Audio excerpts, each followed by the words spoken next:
Good morning, Cecil. How you doing? Morning, Cecil. Hey, guys. How are you this morning? Good. Fine. I appreciate you being on. I know you've been worried to death, and I know you're tired of answering questions, and I don't know exactly where we are. I know that each team takes on their own personality, and I'm not sure where this personality of this team is. Maybe do what you can to comment on the situation as it stands now. Well, the legal situation, I think everybody's familiar with, is two players were arrested at their home or not at their house, but in their hometown of Monroe, Louisiana, on a marijuana charge, and then you compound that by having guns present, and so they're going to have to deal with that. Cam Robinson and Hootie Jones, of course, the two players I'm talking about, and I always look at these things first. Before you're an athlete, before you're a college student, you're a member of society, a citizen, and they've got to deal with the legal situation that is in front of them. They need to get a good attorney in Louisiana, where the law is a little different than it is in Alabama. They're a civil code down there, which you just have to kind of be a specialist in what the law is, which I'm sure they can find somebody in Monroe to represent them and deal with that going forward. And I think they're going to have to resolve at least some of that before Coach Saban knows, what he'll have to do from a team standpoint. So we've got, before they're back out on the practice field, we've got close to 3 months, and a lot can happen legally in 3 months, and he'll have a better idea. That's why I don't think he'll come out today. He's at the Coach Saban is with the Regent today. And he's not just going to come out and say, well, we're suspending this guy, and this guy's going to miss 3 games and so forth. I think we're just too early in the process for that. Okay. Cecil, as far as the University of Alabama and whatever the rules are over there, with this situation still out there, will these kids be allowed to go to summer school since it's pending, or would they have to wait till something's resolved there before they can get back into school? Yeah, as far as I know, they're innocent until proven guilty, and there won't be any kind of situation that will keep them.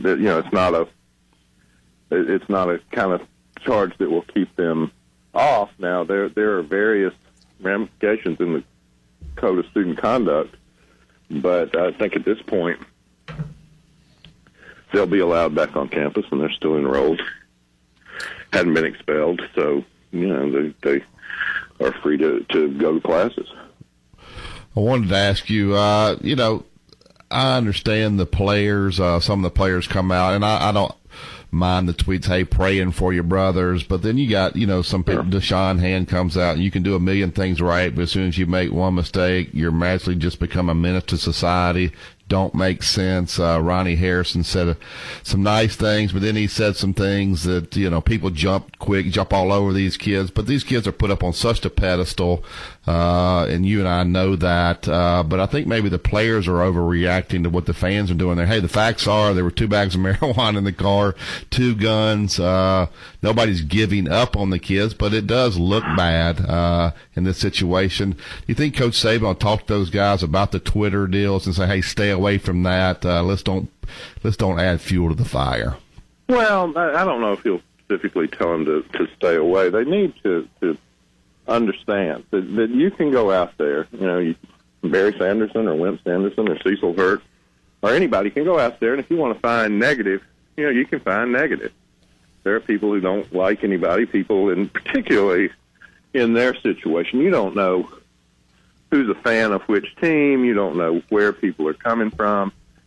And so you need to be tempered. People see 3 bad things on Twitter, and they think everybody's against them and picking on them, and they react to that. And, that can be, you don't know who those 3 people are. So you need to probably be a little more judicious about that. At the same time, I'm certainly, along with you, understand players wanting to support their teammates, feeling like there's a bond, and wanting to let their teammates know they're not forgotten or people aren't giving up on them. So you just have to be judicious with how you use that. Yeah, I think there's a difference between Adam Griffith missing 4 field goals and fans just absolutely ripping him to shreds, and a different situation than this. Obviously, when you got a felony charge possibly there, some of those things going on, there's a difference there, but I don't think sometimes players see the difference. They just see you jumping on one of their teammates. Right. I think that's true. Obviously, there's a difference, and obviously, in this situation, there's grounds for rational conversation.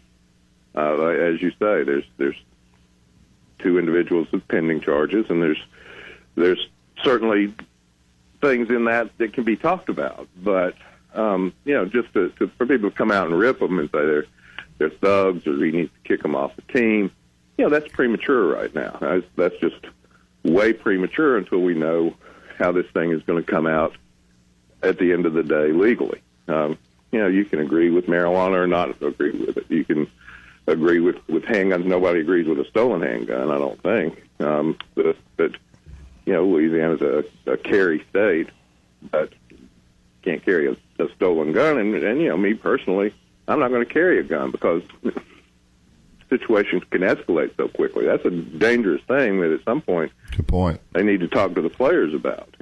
Just if you've got one and somebody else has got one, that's a recipe for trouble. That's a great point. I didn't think about it. You're right. Time. That. So go ahead. Yeah, go ahead. I don't expect you to answer, give me an answer, but as far as who, but I think probably that the quarterback situation at Alabama thus far has sort of been put in the hands of one guy, maybe with a backup guy. People are dying to know who that is, and you never give that out because it's not necessary. The only comment I'd like for you to make, yes or no, is that do you feel like that they sort of have an idea of who the leading candidate is for quarterback? They should. You've been in that situation. Yeah. You watch guys in practice, and you know who's a better player. And sometimes you're not going to say he's the starter because he's a freshman and the other guy's a senior, or 100 different reasons.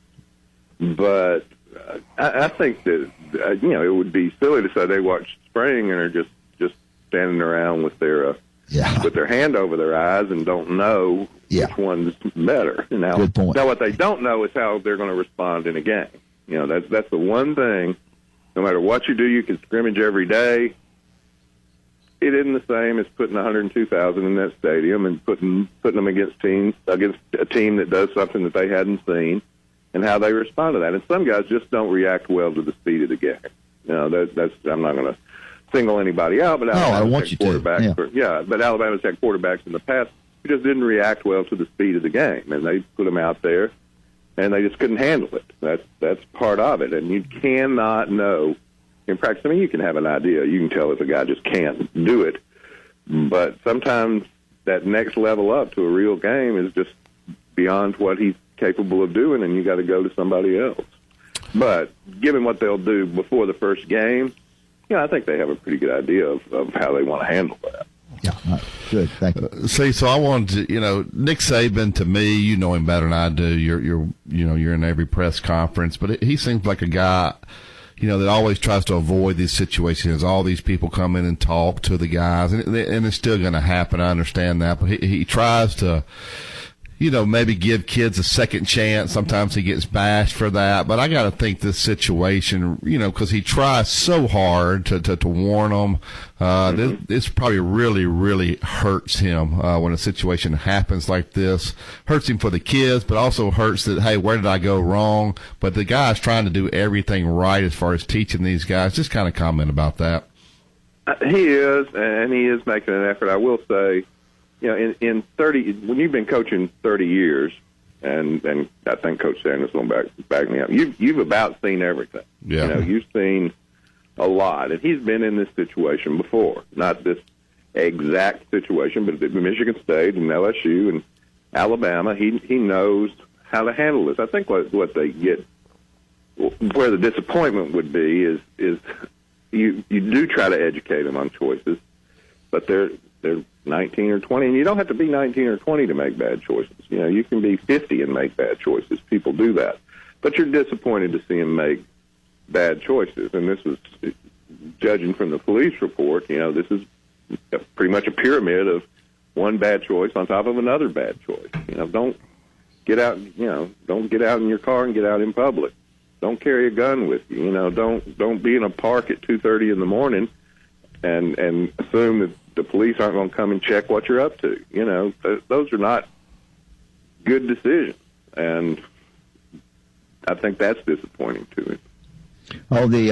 On the golf side, our ladies are in Oregon, and we had Emma on the other day, and she's a nice gal. Even though she visited 18 schools before she could decide where she was going. I thought that was one of the great ones of all time. 18 we about fell out of our chair. 18. So anyway, they play Friday, and I'm going to try to get Mick Potter on. I hadn't said that to Barry, but I'd like to try to get him on if I could Friday morning. I'm not sure I can do that because they're being out there. It'd be 4 in the morning, so I probably can't do it. But our men have moved into 4th, and they're just one shot behind 3rd. Their freshmen really played. I'm covering golf. I knew you were. And the Riley kid. He really played well yesterday. Played well. Talk a little bit about that yesterday. Yeah, I thought, Davis is a highly recruited kid. He's from Hattiesburg, and they really kind of a coup for them to get him. But I thought what he showed yesterday.